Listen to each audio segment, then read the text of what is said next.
Assalamualaikum warahmatullahi wabarakatuh. Kami dari kelompok 4 mata kuliah Ekonometrika akan menjelaskan tentang regresi berganda.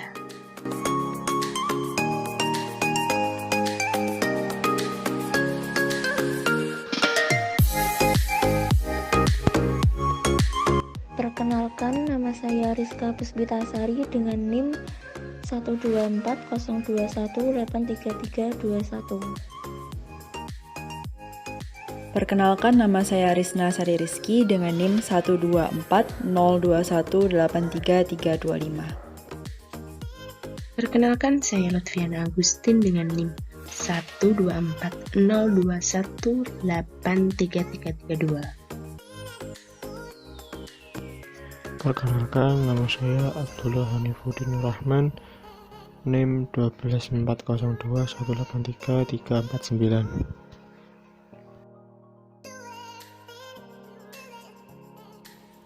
Untuk yang pertama, saya akan membahas mengenai model regresi berganda.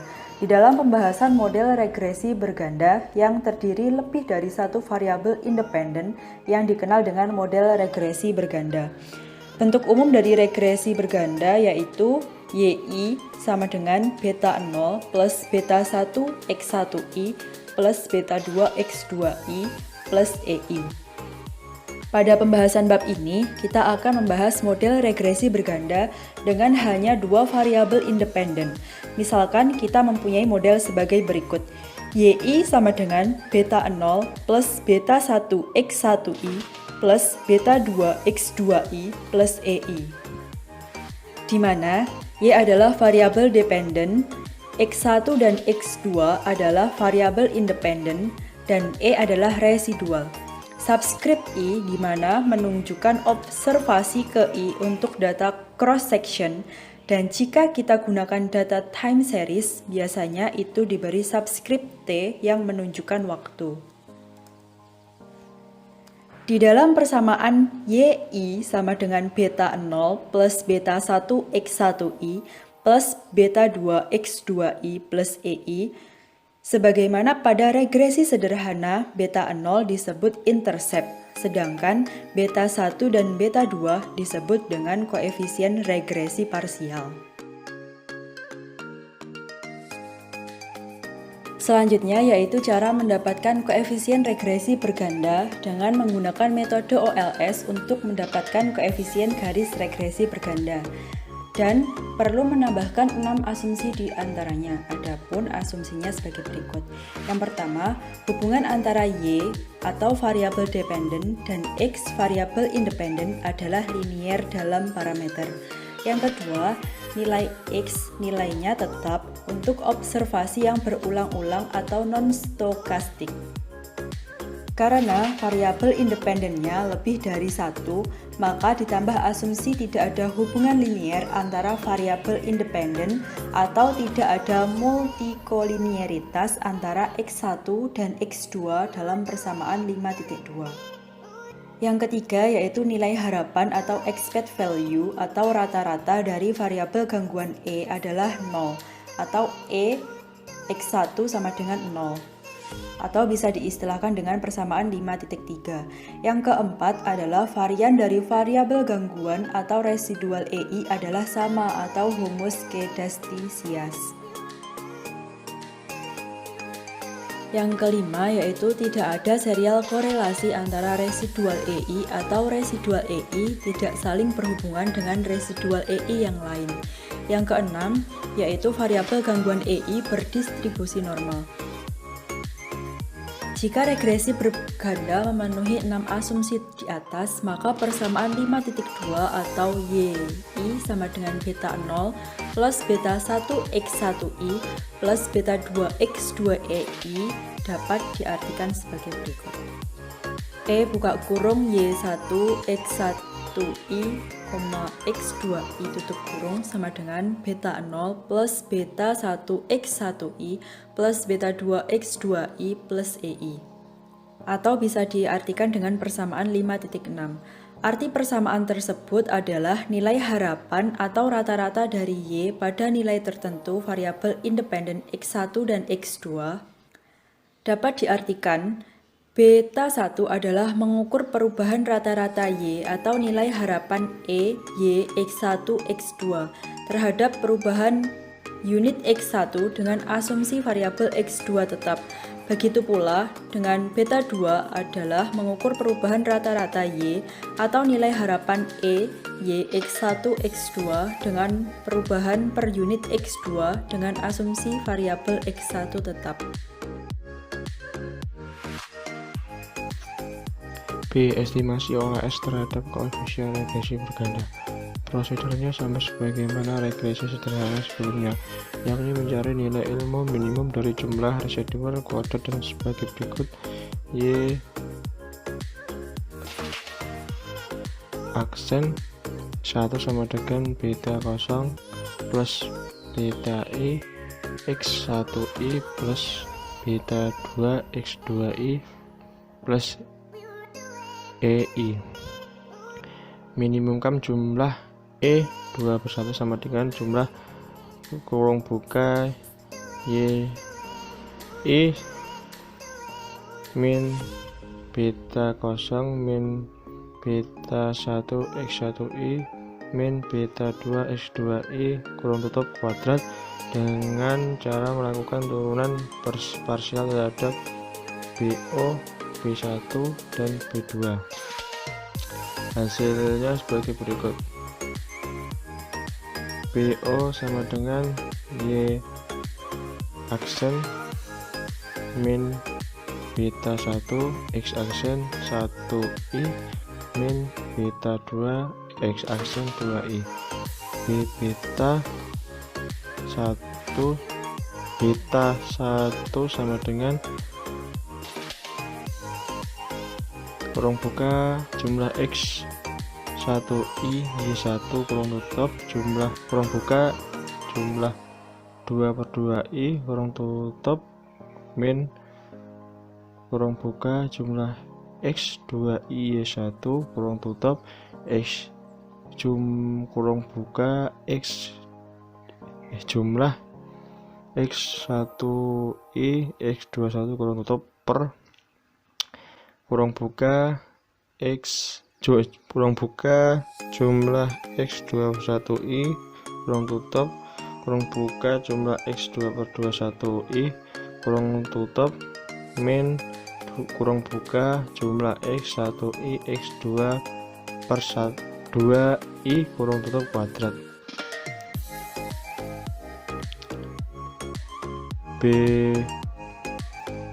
Beta 2 sama dengan kurung buka jumlah X2I YI kurung tutup kurung buka jumlah X21I kurung tutup min kurung buka jumlah X21I Y1 kurung tutup kurung buka jumlah X1I X2I kurung tutup per kurung buka jumlah X21I kurung tutup kurung buka jumlah X221I kurung tutup min kurung buka jumlah X1I X21 kurung buka kurung tutup kuadrat.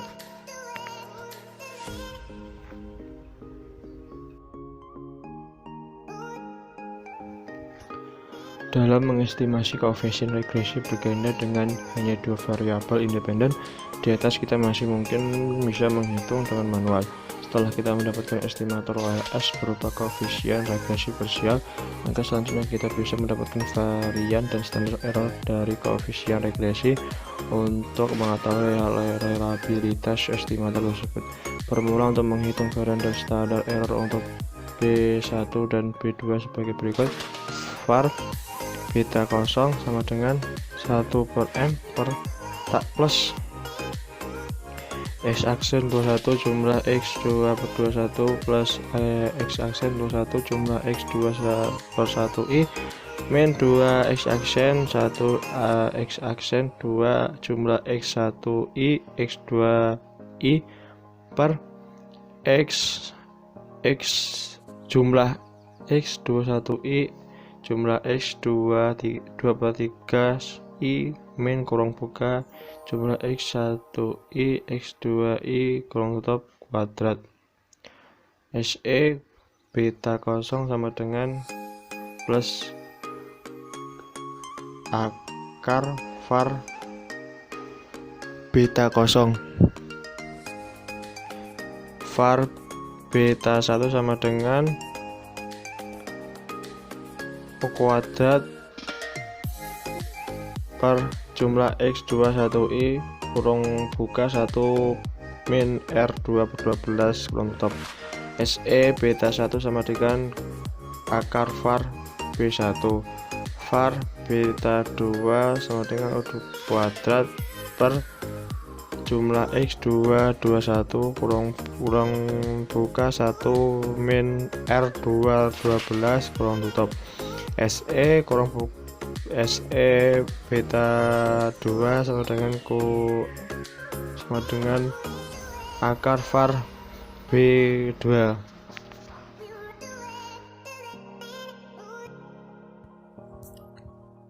Perhitungan korelasi X1 dan X2 sebagai berikut. R sama dengan min jumlah n per n sama dengan 1 kurang buka X1i min X1 kurang tutup kurang buka X2i min X2 kurang tutup per jumlah n per n sama dengan 1 kurang buka x1 per i kurangi x1 kurang buka kuadrat jumlah n per n sama dengan 1 x2 per i sama dengan x2 kurang tutup kuadrat. Karena nilai tau kuadrat tidak bisa diestimasi secara langsung, maka nilai estimasi tau kuadrat dihitung dengan formula sebagai berikut. Tau kuadrat sama dengan jumlah E21 per N min K, dimana N sama dengan jumlah observasi, K sama dengan jumlah variabel independen termasuk konstanta beta kosong.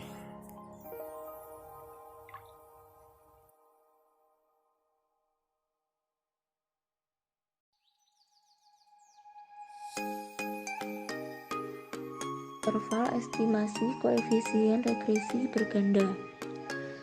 Sebagaimana pada regresi sederhana pada bab 3, koefisien regresi yang kita dapatkan pada regresi berganda adalah estimasi titik.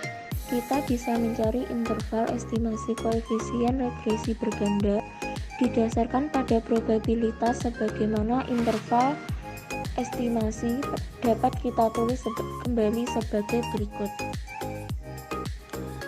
P dikali min TE kurang dari sama dengan sigma beta K min beta K per SE dikali sigma beta K kurang dari sama dengan plus TC sama dengan 1 min alfa, di mana TC adalah nilai kritis tabel distribusi T dengan derajat kebebasan sebesar N min K, sehingga P dikali T lebih dari sama dengan TC sama dengan alfa per 2. Penyusunan kembali persamaan akan menghasilkan estimasi untuk koefisien regresi sebagai berikut.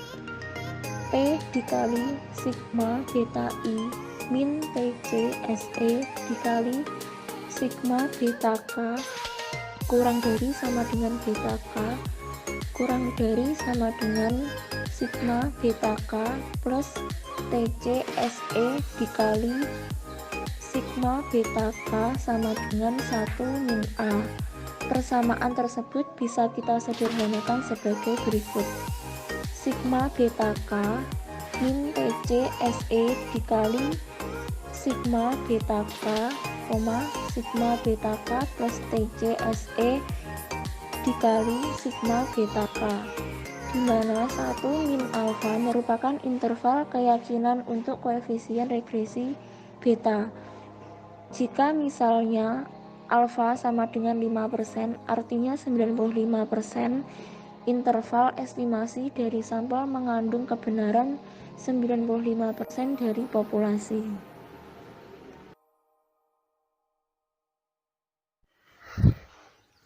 Uji T koefisien regresi parsial pada regresi yang mempunyai lebih satu variabel independen. Jika asumsi 1 sampai 5 terpenuhi, maka kita mempunyai estimator beta 1 yang blue. Bila asumsi 6 juga terpenuhi, yang residual EI mempunyai distribusi normal, maka variabel dependen Y juga akan terdistribusi secara normal.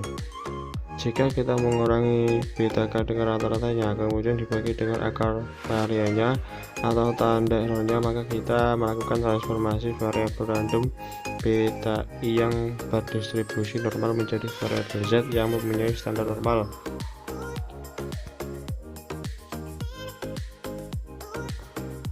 Perbedaan uji T regresi berganda dengan lebih dari satu variabel independen dengan D regresi sederhana dengan hanya satu variabel independen terletak pada besaran derajat degree of freedom, di mana untuk regresi berganda tergantung dari jumlah variabel independen ditambah dengan konstanta. Membayar hipotesis melalui uji satu sisi atau dua sisi, uji hipotesis positif atau satu sisi. HO titik 2 beta 1 kurang dari sama dengan kosong. HA titik 2 beta 1 lebih dari kosong. Uji hipotesis negatif satu sisi, HO titik 2 beta 1 lebih dari sama dengan kosong. HA titik 2 beta 1 kurang dari kosong, atau uji dua sisi, HO titik 2 beta 1 sama dengan kosong, HA titik 2 beta 1 kurang dari sama dengan kosong.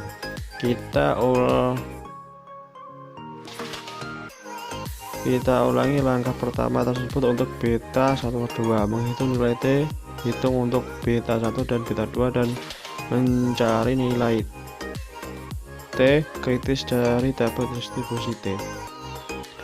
T sama dengan beta 1 negatif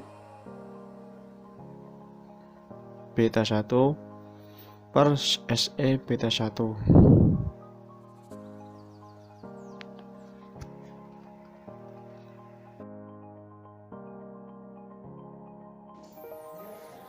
Untuk poin E, uji hipotesis koefisien regresi secara menyeluruh. Uji F. Uji F statistik ini di dalam regresi berganda dapat digunakan untuk menguji signifikansi koefisien determinasi R kuadrat. Nilai F statistik dengan demikian dapat digunakan untuk mengevaluasi hipotesis bahwa apakah tidak ada variabel independen yang menjelaskan variasi Y di sekitar nilai rata-ratanya dengan derajat kepercayaan K-1 dan N-K tertentu. Dengan kata lain, uji F dapat digunakan untuk menguji hipotesis nol bahwa semua variabel independen tidak berpengaruh terhadap variabel dependen, yakni beta 1 sama dengan beta 2 sama dengan titik-titik sampai dengan beta n sama dengan 0. Hal ini dapat dijelaskan sebagai berikut. Fk min 1, n min k sama dengan ESS per n min k per RSS per n min k sama dengan R kuadrat per K-1 per 1 min R kuadrat per N min K, di mana N jumlah observasi dan K sama dengan jumlah parameter estimasi termasuk intercept atau konstanta. Dari persamaan tersebut, jika hipotesis 0 terbukti, maka nilai dari ESS dan R kuadrat akan sama dengan 0 sehingga F akan juga sama dengan 0. Dengan demikian, tingginya nilai F statistik, maka kita akan menolak hipotesis 0 atau hipotesis yang salah. Sedangkan rendahnya nilai F statistik, maka kita akan menerima hipotesis 0. Walaupun uji F menunjukkan bahwa adanya penolakan hipotesis, 0 yang menunjukkan bahwa secara bersama-sama semua variabel independen mempengaruhi variabel dependen. Namun hal ini bukan berarti secara individual variabel independen mempengaruhi variabel dependen melalui uji T. Keadaan ini terjadi karena kemungkinan adanya korelasi yang tinggi antar variabel independen. Kondisi ini menyebabkan standar error sangat tinggi dan rendahnya nilai T hitung meskipun model secara umum mampu menjelaskan data dengan baik.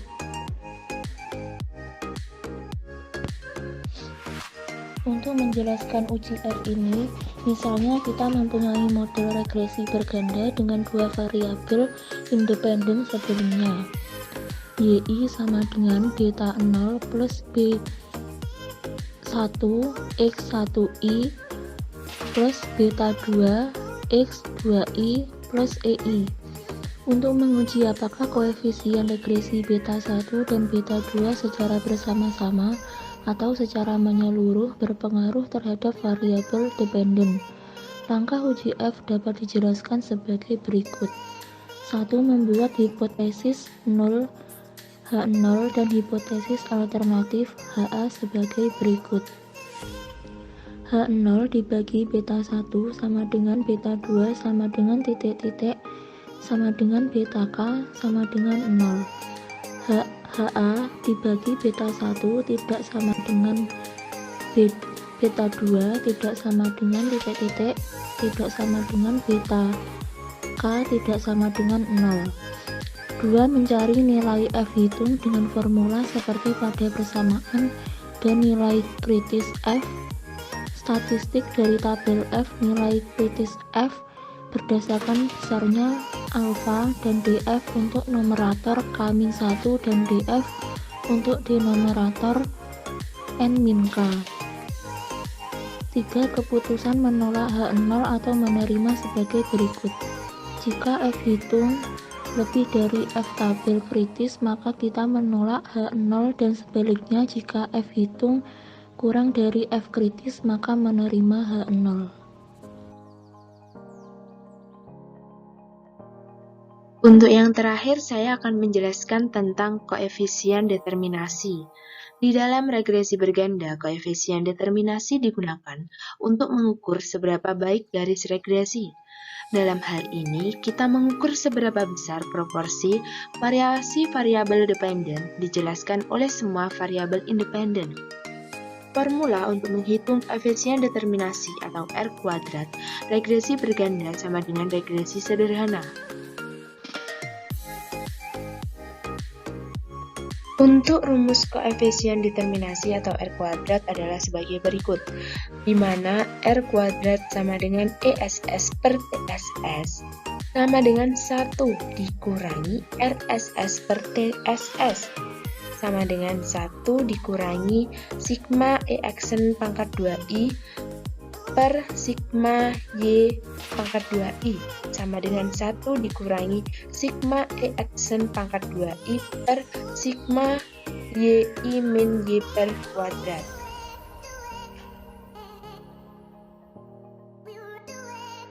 Untuk selanjutnya, dari rumus di atas bahwa koefisien determinan tidak pernah menurun terhadap jumlah variabel independen.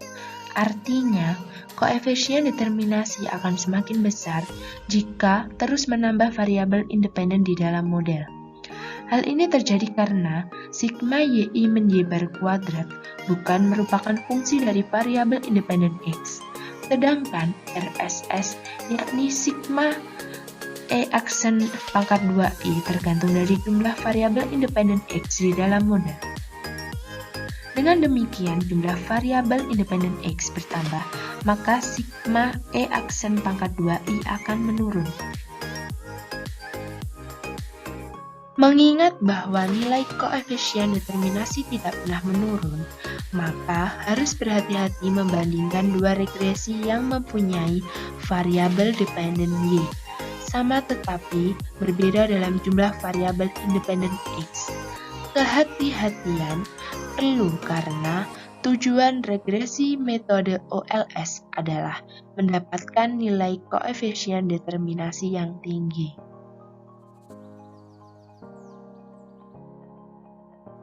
Salah satu persoalan besar penggunaan koefisien determinasi R² dengan demikian adalah R² selalu menaik ketika kita menambah variabel independen X dengan model walaupun penambahan variabel independen X belum tentu mempunyai justifikasi atau pembenaran dari teori ekonomi ataupun logika ekonomi.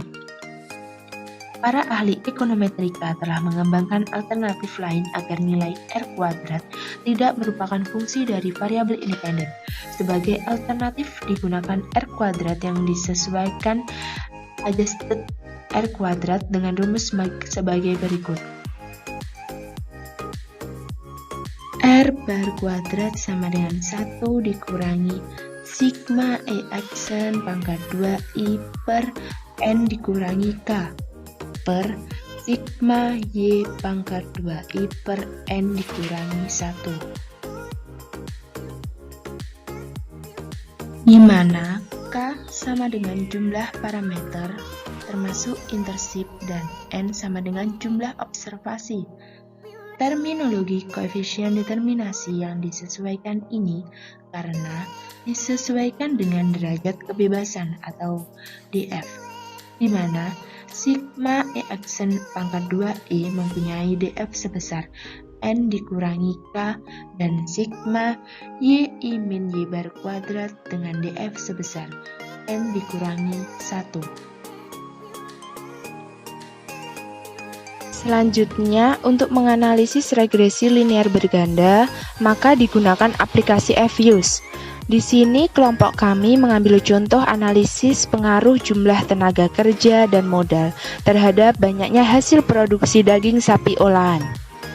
Di sini kelompok kami menyajikan data jumlah tenaga kerja dan modal sebagai variabel independen, sedangkan banyaknya hasil produksi sebagai variabel dependen. Untuk mengolah data menggunakan F-Use, langkah-langkahnya sebagai berikut. Yang pertama, buka aplikasi F-Use.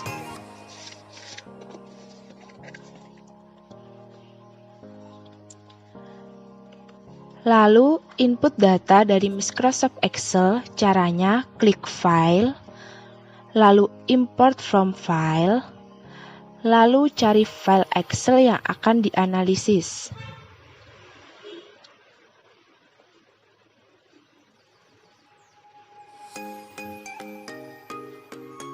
Lalu open, selanjutnya next. Pada Excel Read step 2 terdapat kolom info. Pada kolom info untuk date type pada nama tahun diganti dengan date. Lalu di next, lalu finish, lalu klik no. Maka akan muncul block file seperti ini. Untuk mengetahui apakah data sudah masuk atau belum, maka klik bagian hasil produksi, modal, dan tenaga kerja, lalu klik show. Pada show, lalu klik OK. Maka muncullah data yang akan kita analisis. Langkah selanjutnya, untuk mengetahui hasil analisis data regresi berganda, caranya yaitu pada jendela F-Use, klik menu Week. Lalu Estimate Equation. Lalu pada Specification per Estimate Equation, tuliskan hasil produksi,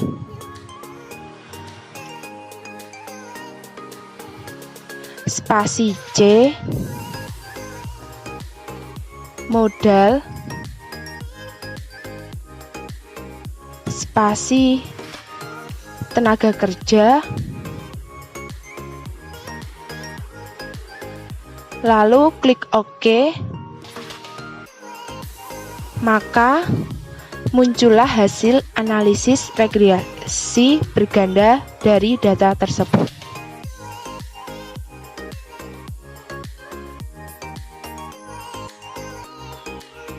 Demikian tadi video penjelasan tentang regresi berganda yang dapat kami sampaikan. Ada kurang lebihnya kami mohon maaf. Wabillahi taufiq wal hidayah. Wassalamualaikum warahmatullahi wabarakatuh.